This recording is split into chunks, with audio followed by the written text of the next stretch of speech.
Hey, Shalom, Shalom. All praises, honor, and glory belong to YAHAWAH, Bashem YAHAWASHI, Bashem Mukakodash. Double honors unto the elders and to the apostles of Great Millstone, and salutations to the hopefully elect. Alright, the men that are pushing this truth in the four corners and the highways and the byways. Alright, now this is the brother Yakal once again coming at you with another lesson. And this one is going to be entitled Carnal Things Cannot Protect You from the angels of the Most High. Alright, carnal things cannot protect you from the angels of the Most High that are sent forth for destruction. Alright, because Guyana 2 days ago on Wednesday basically confirmed the first case of coronavirus, alright, in Guyana. And you know, you're just looking at how these people are in that spirit of panic, and now everybody's rushing for some gloves. They're rushing for some hand sanitizer and some rubbing alcohol. They're rushing for some mask, the dust mask. All right, but they don't understand that coronavirus really and truly is a spirit that the Most High had sent forth, to judge this place. Alright? There's a spirit that the Most High had sent forth to judge this place. You see? And what they think that these carnal things can protect them from the judgment of the Most High. Alright? But it's not so. Alright? So this lesson basically is going to go into that virus, is an angel of the Most High. Alright, that the Most High had sent forth to appease his wrath. Alright, and the first scripture I want to start with is Revelation chapter 7 and 1.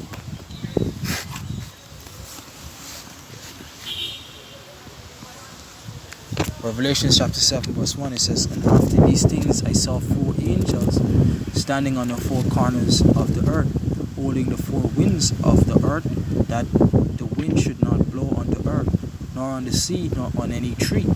And I saw another angel ascending from the east, having the seal of the Most High, seal of the living power, Salakia. And he cried with a loud voice to the 4 angels to whom it was given to hurt the earth and the sea, saying, Hurt not the earth, neither the sea, nor the trees, till we have sealed the servants of our power in their foreheads." Alright, so basically showing you how that the angels are holding back, the destruction that is to come. Alright, it's holding back the destruction that is set to judge this place. Alright, and that destruction will not be loose until the servants of the Most High is sealed. Alright, and the fact that you're seeing these different viruses coming to pass, these different rumors of wars and these different things that tell you that we're in the end. Alright, that tell you that we're literally on the brink of the end. Alright, and the Most High, Lord's will pretty soon would deliver us from this place. Alright, now let me go on. It says, "Till we have sealed the servants of the Most High, servants of our power in their foreheads, and they heard the number of them which are sealed, and there were sealed 144,000 of all the tribes of the children of Israel." Exactly. Alright, so this place will not be utterly destroyed until the servants of the Most High are sealed. Alright, but the fact that we're seeing these things coming to pass, they show you clearly that one, the service of the Most High is either sealed or almost sealed. Alright, and the apostles have said it many times that through the Spirit, the 144,000 men are already sealed. Alright, and next point too is that the angels, it's angels that is holding back the destruction from happening. Alright, there are angels holding back the destruction from happening. Alright, now let me jump to Ezekiel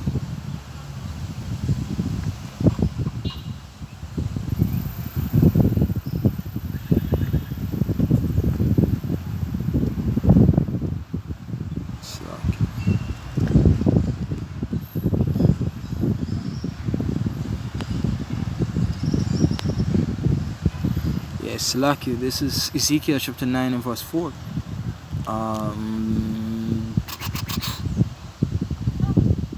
Read from verse 4. It says, And Yahweh said unto him, Go through the midst of the city, through the midst of Jerusalem, and set a mark on the foreheads of the men that sigh and that cry for all the abominations that be done in the midst thereof.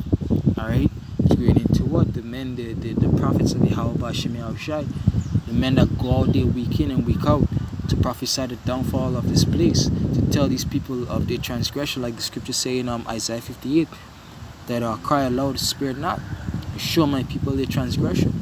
Alright? We're crying for the abomination that is being done in this place. Alright?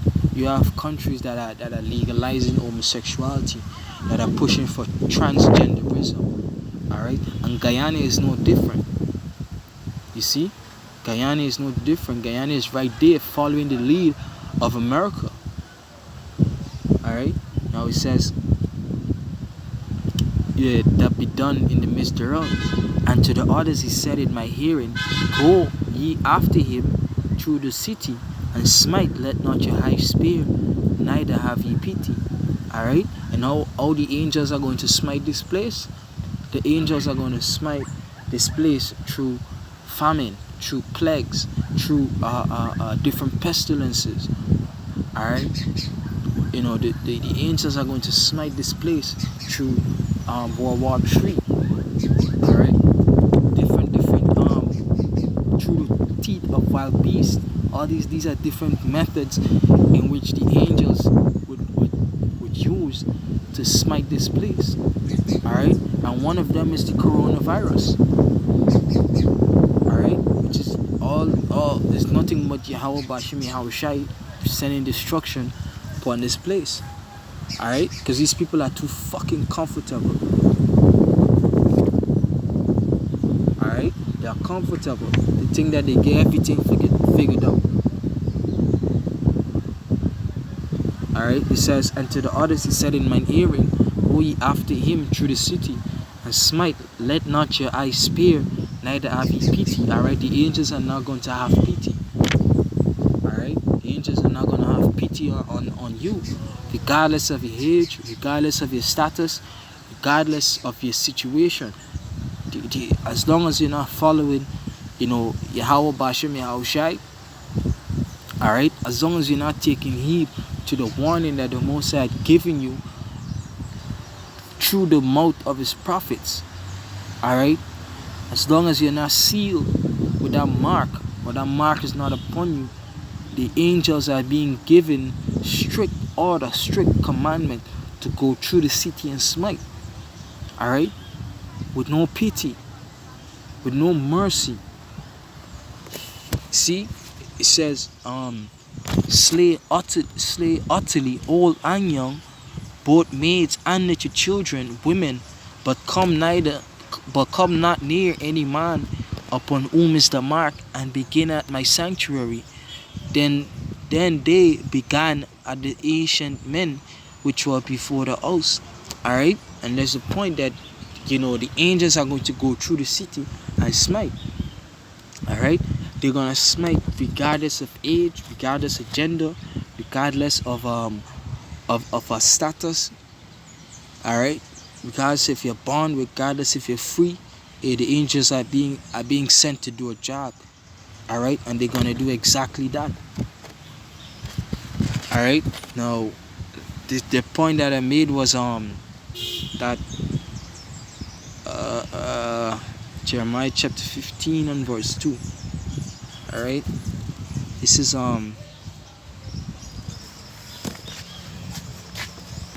Jeremiah chapter 15 and verse 1. It says, Then said Yahweh unto me, Though Moses and Samuel stood before me, yet my mind could not be toward this people. Cast them out of my sight, and let them go forth. 2.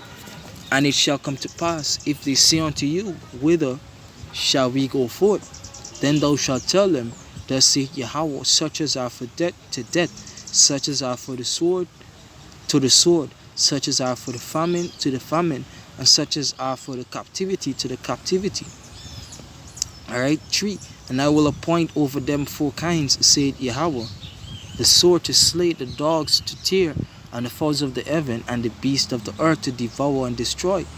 And I will cause them to be removed into all kingdoms of the earth because of Manasseh, the son of Ezekiel, king of Judah, for that which he did in Jerusalem. Alright, now slacky about that, but this wasn't the precept I was looking for. Alright, so let me jump to the next precept I had lined up, which is 2nd Esdras chapter 16 and 17. It says 17, yeah, it says, woe is me, who shall deliver me in those days? And those days are referring to the latter days, this time that we're in. Alright, it says, the beginning of sorrows and great mournings, the beginning of famine and great death, the beginning of wars, and the powers shall stand in fear. The beginning of evils, what shall I do when these things shall come? Behold, famine and plague, tribulation and anguish are sent as scourges for amendment. Alright? Alright? And guess what? There are angels literally behind these things. Alright? There are angels that are delivering the plague. There are angels that are delivering the famine. Alright? Now, this word plague, when you look it up in the English dictionary, basically is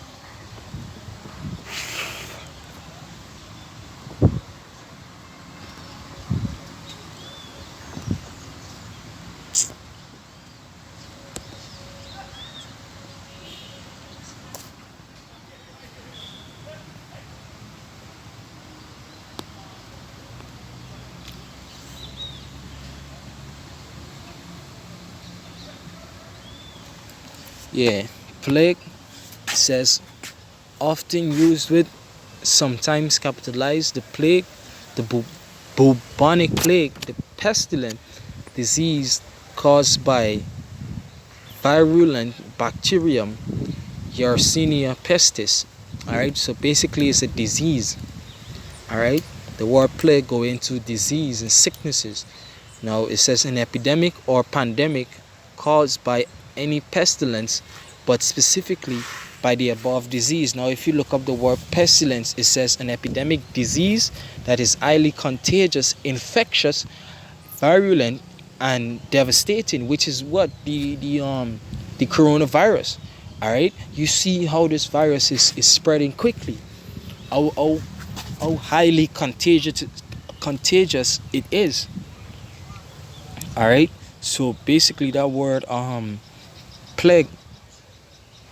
plague or plague, goes into a disease. Alright. Oh yes, it says, and great mourning, the beginning of famine and great death, the beginning of wars, and the powers shall stand in fear. The beginning of evils, what shall I do when these evils shall come? Behold, famine and plague, tribulation and anguish are sent as scourges for amendment. Alright? And just as how the Mosai had given, just as how the angels would take and bring messages for the Mosai, it's the same thing with the angels, where they would deliver plagues and sicknesses and different destructions. Alright? As the Mosai would instruct them. Alright? Now it says, there's a point. Now to show that the sicknesses really are evil spirits, this is Matthew chapter 8 and verse 13. It says, and YAHAWASHI said unto the centurion, go thy way, and as thou hast believed, so be it done unto thee. And the servant was healed in the self same hour. 14. And when YAHAWASHI was coming to Peter's house, he saw his wife's mother laid sick and of a fever. And by the way, one of the symptoms of the coronavirus is fever. Alright? It says, and he touched her hand, and the fever left her. And the fever left her, which is showing you that that demon that was on her, basically jumped off of her and left. Alright? It says, and the fever left her, and she arose and ministered unto them. See? Get one more precept and close it out.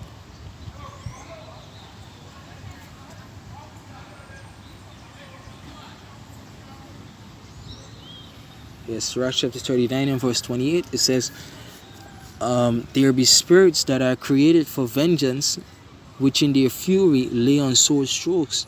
In the time of destruction they pour out their force, and appease the wrath of him that made them. Fire and hail, famine and death, all these were created for vengeance. Teeth of wild beasts and scorpions, serpents, and the sword punishing the wicked to destruction. Now mind you, right, that the scripture say there be spirits that are created for vengeance. Alright, and then they go on to show how these spirits would execute the mission that the Most High give them. By what? By fire, by hail, and by famine, and by death. Alright, by teeth of wild beasts, by scorpions and serpents, and the sword punishing the wicked to destruction. Alright, so what you can't say that this is the only way that the evil spirit would react. Another way the evil spirit, a spirit would react, is by different sicknesses. Alright, by different wars. You see? So Lord's will that this video was edifying, to show how basically the spirits, that this sickness that is going on right now, really and truly is a spirit. Alright, a spirit that the Most High had given instruction to what? Destroy this place, to bring destruction upon this people. Alright, Lord's will that this video was edifying. Shalom.